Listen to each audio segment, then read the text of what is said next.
please, all of you all have to learn to work very, very hard. You are very fortunate to come to the trust school to study, especially who have come out of Challapalli.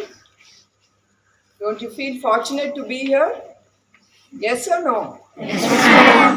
మీకు అర్థమైందా నేను చెప్పింది? మీ ఇక్కడికి వచ్చి చదువుకోవటానికి మీరు చాలా అదృష్టం చేశారని నేను అనుకుంటున్నాను. దేవుడు కూడా God has given me the opportunity to serve you children.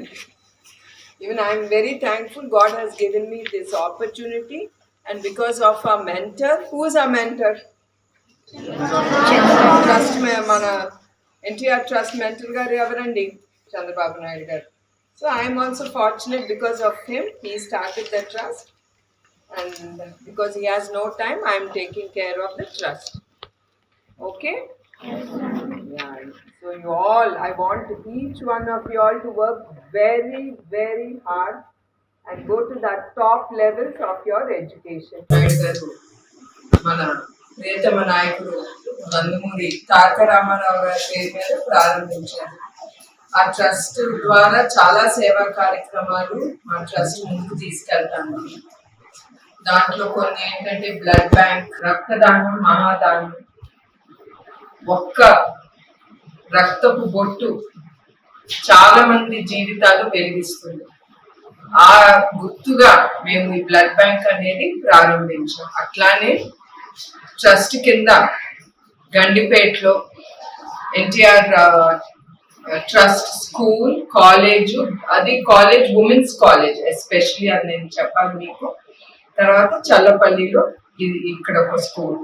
ఇప్పుడు అక్కడ గండిపేటలో స్కూల్ కానీ కాలేజ్లో మేము ఛార్జ్ చేస్తాం. అక్కడ స్టూడెంట్స్ కి మేము ఛార్జ్ చేసి అక్కడ కూడా డే స్కాలర్స్, హాస్టలైట్స్ అందరూ ఉంటారండి. అక్కడ వచ్చే లాభాలు, ట్రస్ట్కి వచ్చే లాభాలు మేము ఈ చల్లపల్లి స్కూల్లో తీసుకొచ్చి ఇక్కడ అనాథ పిల్లలు, తర్వాత మన తెలుగుదేశం కార్యకర్తలు తల్లిదండ్రులు పోగొట్టుకున్న పిల్లలు, ఆ పిల్లల్ని మేము చదివిస్తున్నాం ఈ స్కూల్లో. ఇప్పుడు వరకు 6,500 పైగా పిల్లలు ఇక్కడ చదువుకుని బయటకు వెళ్ళారు. అది చాలా సంతోషమైన విషయం. చెప్పడానికి ఇంకొక సంతోషకరమైన విషయం ఏంటంటే, మొన్నటికి మొన్న 10th క్లాస్ రిజల్ట్స్ వచ్చింది. ఒక పాప భావజ్ఞ సాయి, తను 3rd ర్యాంక్ తెచ్చుకుందండి స్టేట్ లో. అది మాకు సంతోషం ఇచ్చేది. చల్లపల్లిలో ఎప్పుడు మాకు మంచి ర్యాంక్స్ వస్తాయి. ఇక్కడ పిల్లలు కూడా చాలా డిసిప్లిన్ గా ఉంటారు. అదొకటి నాకు సంతోషంగా ఉంది మీ అందరికి చెప్పటానికి. అట్లానే అదే కాకుండా ఎప్పుడన్నా ఏదన్నా న్యాచురల్ కెలామిటీస్ వచ్చినప్పుడు ఎప్పుడు మా ఎన్టీఆర్ ట్రస్ట్, మాకుండే వాలంటీర్స్, వాళ్ళు లేకపోతే ఈ ట్రస్ట్ ముందుకు తీసుకెళ్ళాం. ఏ సేవా కార్యక్రమాలు తీసుకెళ్ళినా ఇబ్బందికరంగా ఉంటుంది. ఆ వాలంటీర్స్ మాకు ట్రస్ట్ కింద ఉన్నారు కనుక వాళ్ళు ఒక్క పిలిపిస్తే చాలు, వాళ్ళు రెడీగా మాకు వచ్చి వాళ్ళు సేవలు అందిస్తారు. మాకే కాదు, వాళ్ళు ప్రజలకి అందిస్తున్నారు మా ట్రస్ట్ ద్వారా.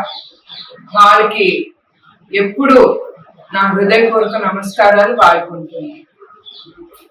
సో అదండి మా ట్రస్ట్ గురించి చెప్పాల్సింది. తర్వాత సంజీవిని క్లినిక్ ఈ మధ్యన మేము సాలూరులో మొదలు పెట్టాం, తర్వాత పోలవరంలో, తర్వాత అరకు. ఆల్ ఏజెన్సీ ఏరియాస్ ఎక్కడ వాళ్ళకి అందుబాటులో ఉండదో మెడికల్ సర్వీస్, అక్కడ మేము సంజీవిని క్లినిక్ అనేది ఓపెన్ చేస్తున్నాం. ఇంకా కొన్ని ఏరియాస్ లో చెప్పిన కొన్ని ఏరియాస్ లో మేము ఓపెన్ చేసి అట్లానే మేము ఒక ఆరోగ్య కేంద్రం, అంటే మొబైల్ బస్, ఎక్కడ మేము లోపలికి వెళ్ళి ట్రైబల్ ఏరియాస్ లోకి వెళ్ళి మా సేవా కార్యక్రమాలు వాళ్ళకి అందజేయాలని, ఎక్కడ వాళ్ళకి ఈ మెడికల్ సదుపాయాలు ఉండవో వాళ్ళకి అందించాలని ఈ సంజీవిని క్లినిక్ ద్వారా ఈ మొబైల్ బస్ ఉపయోగిస్తున్నాం.